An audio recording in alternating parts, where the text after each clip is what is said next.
Hey, good morning, everybody. It's Hammer. Today is Friday, February 9th, 2024. I, of course, am with Originator Success here with your daily rate update, the only place on the web where you guys get to be a part of the conversation. Join me live each and every day. I do this 9:30 a.m. Eastern time. You can find me on Facebook or on YouTube. Remember, if you're watching on the replay, don't forget to give us a hashtag replay. Let me know in the comments whether you're here live or on the replay. Don't forget to smash that like button, tag an LO friend, share us in the group. If you're on YouTube, subscribe and give us a thumbs up on that notification-y thingy or whatever. All that good stuff. You know, they all help the channel, they say, which these lives don't get a lot of views, though. I actually have to start posting more of the other videos. But anyway, remember, you can also sign up and get our written email lock advice. We send an email to your inbox each and every weekday morning, www.ratelockadvice.com. That's already gone out for this morning. You can sign up for our text alerts. $7 a month to protect your pipeline. We have over 1,000 members that are subscribed to that, and it's well loved. So you guys must be spreading the word because people join every day. www.ratetextalerts.com. Last but not least, although I love talking about rates and pricing each and every day, we actually help you get loans from Google and social media. If you want 2024 to be a great year, check us out at originatorssuccess.com. Check out our Brand Elite program where we help you to generate reviews. We optimize your online presence. We provide you with a website that actually converts traffic rather than a bunch of cold leads to follow up on. You'll actually have people that will call you for loans. Check us out at originatorssuccess.com. Last but not least, if you want to sign up for a reminder for this show each and every day, that's where you go right there. So, all right, let's go ahead and say hi to our live folks. That's who I want to see. That's who I want to know. So if you are here this morning, say hello. Let me see who you are. We've got Mike Tebow here this morning. Nicole Semerad, good morning. We've got Rowdier Ready Real Estate Team. Good morning. Denise Lopez. Good morning, Denise. Brandy Brickler, Mallory Fotiades. So many lovely names. Love to see all of you here. Thomas Wolf, good morning. Scott Minster, good morning, sir. Gina, great to see you as well. And thank you for, looks like you're, it's replying to someone. I don't know. Rob Stewart. Thank you so for your kind words, my friend. Always appreciate you and what you brought to the table and said to me the other day. So, well, let's take a look. Let's see how things are going this morning, y'all. Good morning, Ron Siegel. Great to see you as well, my friend. So, mortgage-backed securities at the moment down 19 basis points. I'm not overly concerned about this. Let me tell you why. I'm seeing a lot of choppy trading this morning, and I think that that's probably due to low trading volume. We could see that there is a lot of started down, jumped up, fell down. It'll probably jump up again. So don't let this freak you out too much that we're down 19 basis points. However, it's not great. One of the other reasons I'm not too happy about it is that I'm also seeing that 10-year treasury yield, 4.19. This was at 4.16. 4.16 is where we want this to stay. 4.16. That is the line in the sand that we are looking for, that 10-year treasury yield. So hopefully we get back below 4.16 on the day. Mortgage-backed securities, 99.20. We want to see them around 99.40. 99.40 is the magic number that we're looking for here. Basically, rates have really been kind of treading water as bonds have been treading water. Not really going to move anything until we get the data next week. So anyway, rate sheets today should be about the same. If these early losses continue the way they are right there, though, they'll be slightly worse. There's definitely some choppy trading this morning. Although it is choppy, I don't think we have a lot of reprice risk today. There's nothing going on. We've got one Fed speaker, but the Fed member's been out there banging the drum, and that hasn't really changed anything. So I don't think that should cause things to worry around too much. My advice is to cautiously float, but consider locking loans closing in the near term.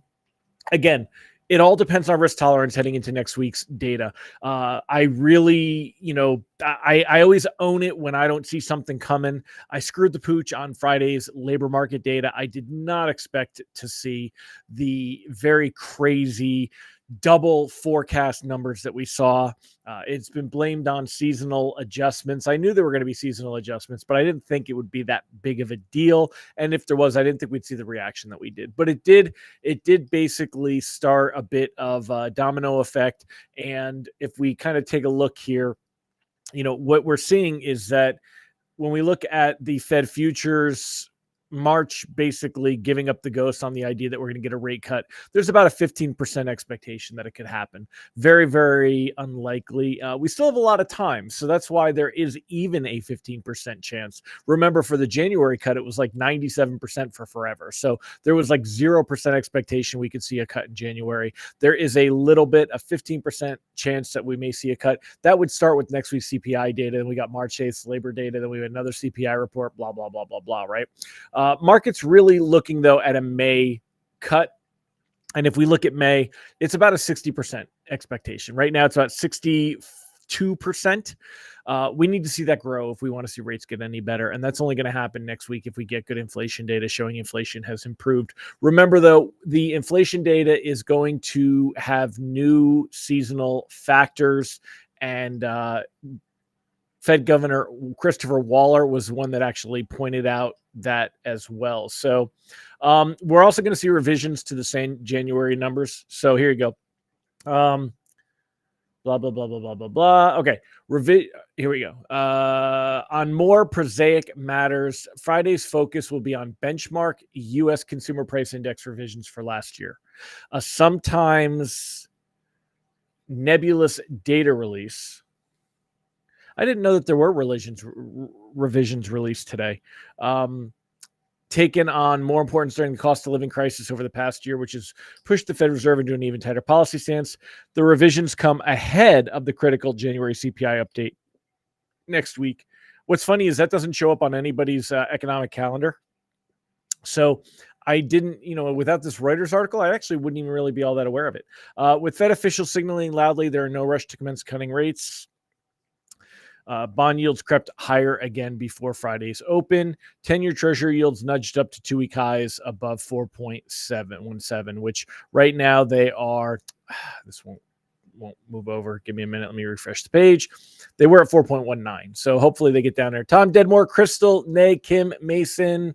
Good morning, y'all. Michael McAllister. Great to see you, sir. So again, we're really, you're not going to see anything get any better until we see that data come out. 4.18, which would round to 4.19. Hopefully it drops to 4.16. But again, this is kind of really what's going on.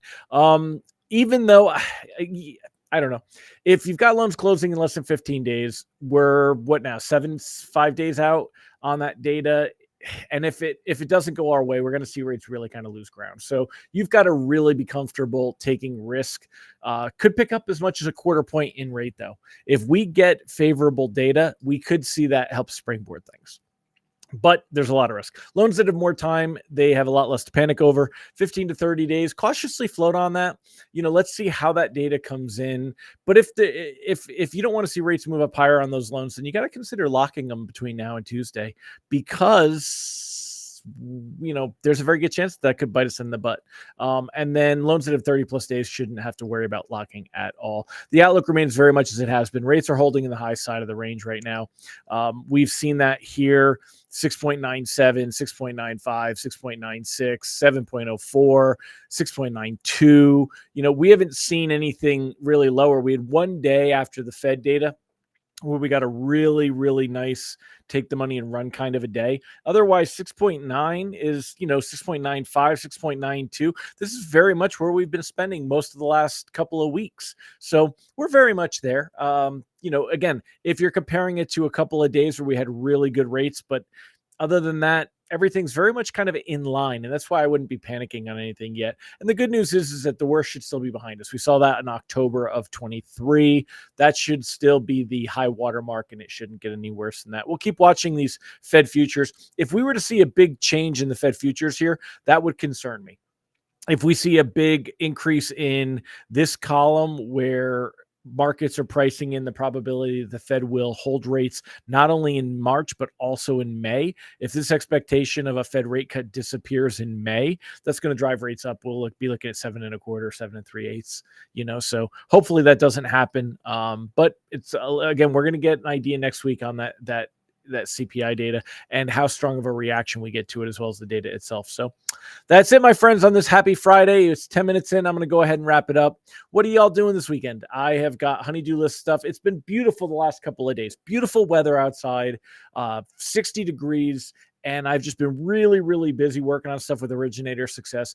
Now this weekend, I've got some concrete work to do, and it's supposed to freaking rain. What a pain in the ass. Rain, rain, rain, rain, rain. What a pain in the ass. So anyway, I got honey-do list stuff to do, is what I'll be doing all weekend. Of course, I think there's a football game this weekend.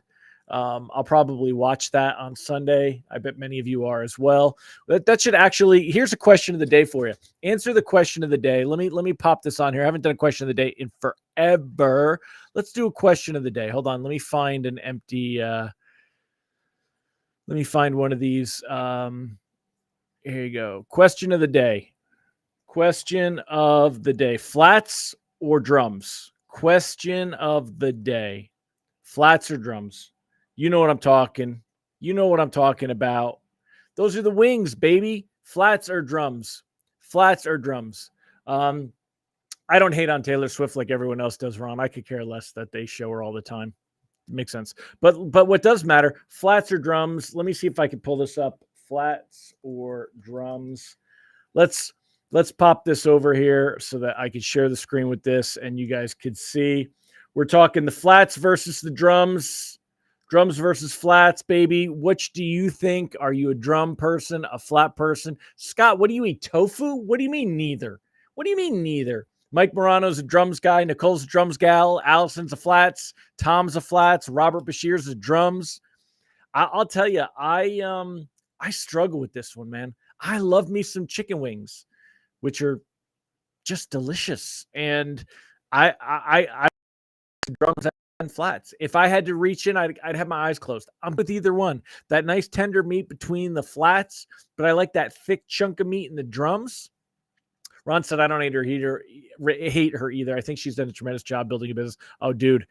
As far as, the instruction and the head on her shoulders as a businesswoman and what she's done, think of the different real estate that she owns. Think of, got to give her credit. Got to give her a lot of credit. So Ron's a drums guy. Scott said beef all the way. Scott, I can't argue with you about beef, but I love me some drumsticks. But yeah, I'm a beef guy too. I'm definitely a protein. Rob, I'm with you. Equal opportunity. I can't pick drums or flats. That's like saying, I don't know, redheads or blondes. My wife's a blonde, so she'll probably say I should have picked that one. Nicole said Taylor Swift is a smart woman. She is definitely smart, driven. I've heard that she puts on amazing concerts and gives it her all. She sounds like an amazing individual. So, but anyway, it's boneless. Boneless doesn't even make the cut. That's not a chicken wing. That's a chicken tender. Boneless. I love when they call boneless a chicken wing. What kind of crap is that? Please. All right, my friends. Well, who do you vote for the Scott, I won't tell. Who you guys think is going to win the Super Bowl, by the way? I don't know. I'm really tossed on this one. I don't even know what the line is. I'm not a bettor. I don't bet. Not because I have anything against it. I just don't do it. I think it'll be Mahomes. I think Kansas City. I think Brock Purdy will probably have an okay game, but I think Kansas City's going to win it. I think they're going to repeat. I think they do. Mike said she has a 162 IQ. I'd believe it. I don't know. Yeah. Robert, isn't boneless just breast meat cubed? Yeah, I think they're generally tenders or it could be breast meat, right? So, but yeah, Kansas City. I think go Purdy though. Nicole says Purdy is pretty cool. Yeah, Mr. Irrelevant, number 262 in the draft, I think it was. So, Ron, I can't remember my wife's hair color. Well, then Ron, you sound like Biden. Ooh, I said it. I know. I try to avoid the politics, but every time I watch things, I think maybe that, you know how they take things out of context and that it's just like to make somebody look bad. So I watch the whole clip and then I go, oh my goodness, this whole thing with the classified documents and the special counsel was like, he's a nice man, but he's old and senile is basically just not good stuff. So anyway, you led me down that road, my friend. Josh says it's tough to bet against Mahomes. I think it is. I think Mahomes could be the GOAT, baby. We gotta love Brady, but I think Mahomes could be the GOAT. So Robert Bashir said, now Ron put a sentence together. I watched this clip where he talking about the special counsel and the classified documents, and he talked about his son. And again, I'm not and I'm not talking ill of the dead or anything. And he starts and he just doesn't finish he goes, I carry around his rosemary from Our Lady of, and he just stops. I think what's his name there, McConnell, should also be pulled out. When you start having those freezing episodes, they look like mini strokes. Pelosi, why do we put up with this as people? Why are we not voting these people out? So, yeah, I know. President of Mexico. Oh, dude. The whole thing was just bad. So, all right, my friends, I'm going to wrap it up. Y'all have a fantastic weekend. Keep your fingers crossed. Let's hope it turns into a good day and that we don't see rate sheets take a little bit of a beating this morning. So I'll see you guys on Monday, 9:30 a.m. Eastern time. Take care, everybody.